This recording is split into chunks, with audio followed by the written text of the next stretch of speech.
We're back with General Tony Thomas, who retired earlier this year as the commanding general of U.S. Special Operations Command. He spent 39 years in the U.S. Army. Sir, thank you very much for joining us.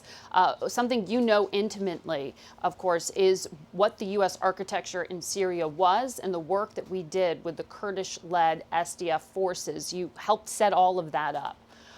The leader of those forces, General Mazloum, says this is a terrible deal for him. President Trump says it's a great one for humanity. Which is it? Well, Margaret, I think it's best we start the discussion by talking about how we got here.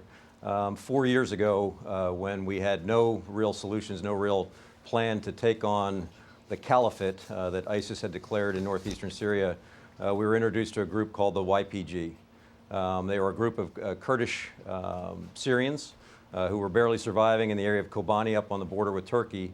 And all they asked for at that time was our close air support. We'd had some faltering efforts to try and develop some other partners that had come to nothing. And so we helped the YPG at that point in time.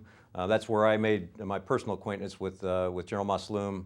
And then remarkably, and I attribute it to some incredible efforts by our Special Operations Forces, we were able to form a partner force that was several thousand when we started, ended up being in the realm of about 70,000 mixed Arabs, Kurds, and Christians who took the fight to ISIS. And so they have been our great partner up till now. We knew that this would come to some eventual conclusion, but I think they and we were surprised by how abruptly it came to a halt. Well, do you feel that the Kurds, led by General Mazloum, are essentially being asked to surrender? I think they're being asked to survive. And truthfully, the conversation that we've had with them, and I was partnered with Brett McGurk at the time, was the intent that they would be part of the future of Syria, whatever that entailed. And truthfully, we didn't have a solid plan for how it would end. But they believe that they would be part of the fabric of the future of Syria. And obviously, right now, they are forced to make deals with the Syrian regime and the Russians. Well, that's an important point you raised there, because the State Department has said that no promise was ever made to the Kurds to help protect them. But you're saying there was some understanding.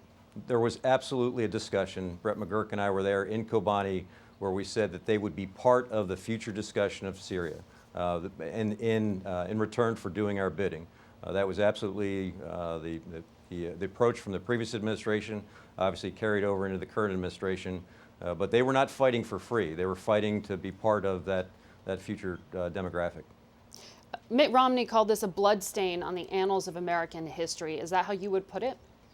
I don't know that I would be that hyperbolic. It is certainly going to be a challenge for our future friends and allies in terms of our staying power.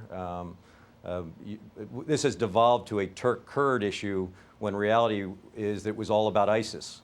So we have not finished our business with ISIS. You heard the previous commentator say there were 30,000 ISIS left. The debate is tens of thousands, but nonetheless it reminds me very much of 2011, where we did not finish what we started, and we were back 2 years later when ISIS came out of the ruin of what was Al-Qaeda in Iraq at the time.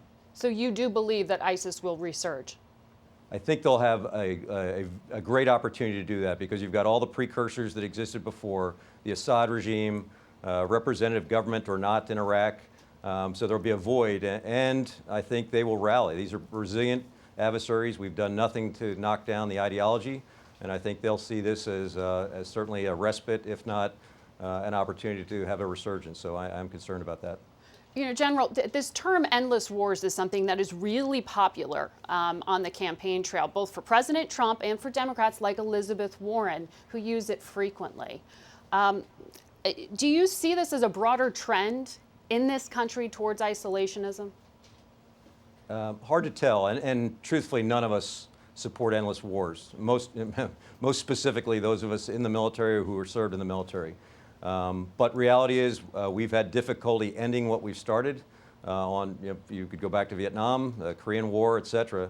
And in this case, we jumped into Syria, which is a morass. Where I was not too long ago, we were within mortar range of Syrian regime forces, Russian paramilitary forces that we've already fought, Iranian forces of all sorts of varieties, Shia militia, Turks and their surrogates, and the Israelis over the top.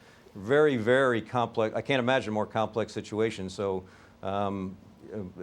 obviously how we finish there is a challenge, but also how we stay engaged in other places so that we don't have to conduct larger scale operations. All right, General, thank you very much for your insights.